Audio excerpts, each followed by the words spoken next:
Hello everyone, I hope you all are doing great. So welcome back to my channel. So today I'm here to tell you about something. Actually, if I tell you, today I'm very excited, and because I'm going to introduce a great personality. Today I'm sitting with the greatest personality, and who is Mr. Naeem. So today I'm going to talk about, actually if I tell you about him, he is a Spanish speaker. He's a Spanish speaker. He trains the people and he tells them the guide how can they develop their speaking and how can they be fluent in English. So today I'm going to talk to him.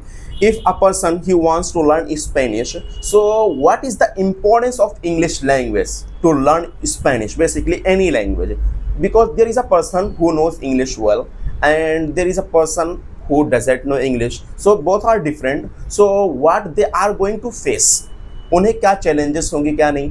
मान लें एक बंदा है जिसको English आती है और एक आदमी है जिसको इंग्लिश नहीं आती है, तो बेसिकली उनके दरमियान का डिफरेंस, अब दोनों तो सेम नहीं हो सकते। तो मैं कुछ क्वेश्चन इनसे करूंगा and he is the person. Hello sir. Hello how, कैसे हैं आप लोग? How are you? I am fine. Okay, by the way I am very happy to meet you today. बहुत खुशी हो रही, लिटरली मैं बता रहा हूँ। I was not expecting that but and thank you very much कि मैंने आपको एक बार कहा और आप आ गए। ठीक है, very very much thank you. So just मैं कुछ बात करना चाह रहा हूँ as you train people in Spanish.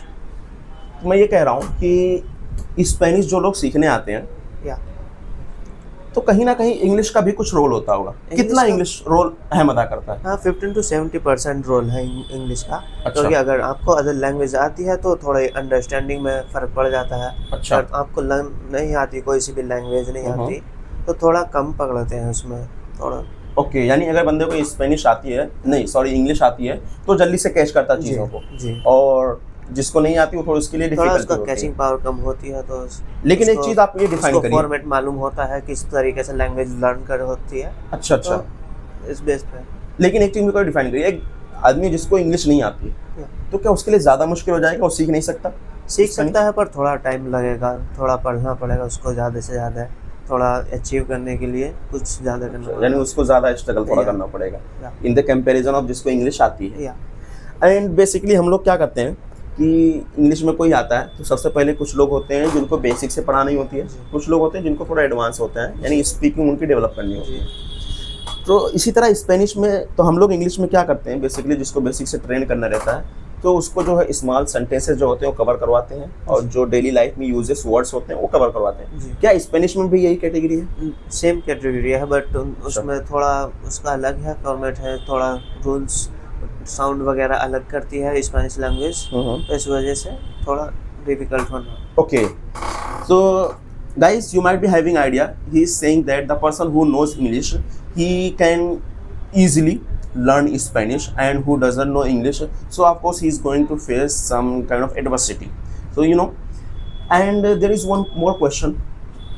नहीं सब, एक बंदा है जिसको इंग्लिश भी आती है, अच्छी आती है, लेकिन क्या क्या प्रॉब्लम होती है? स्पेनिश तो बिल्कुल नहीं आती है और स्पेनिश सीखने के लिए अप्रोच कर रहा हूँ, ठीक है, तो वर्ड्स की प्रॉब्लम बहुत ज़्यादा होती है। क्या वो वर्ड्स की प्रॉब्लम होती है कि वर्ड्स कैसे, how can he be fluent in words? Words को कैसे, उसके लिए क्या बेहतरीन तरीका याद करने के लिए? बेहतरीन तरीका यही है कि टाइम से उसके जैसे अकॉर्डिंग, जैसे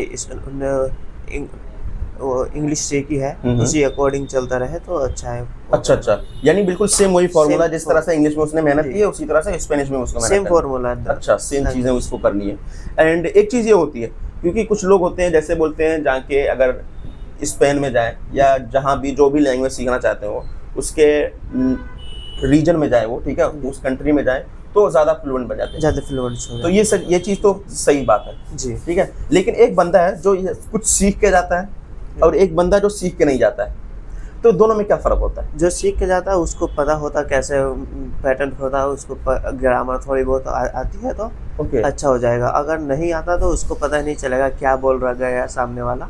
तो उसकी कैचिंग में दिक्कत आएगी। अच्छा, ये चीज़ें होती हैं।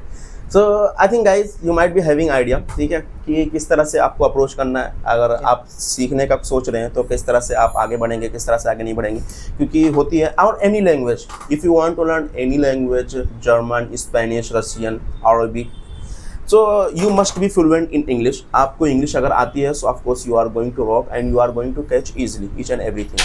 So to watch more episodes like this, and if you want to learn, if you want to be fluent in English, so just follow the channel and you will be updated from each and everything. Thank you guys.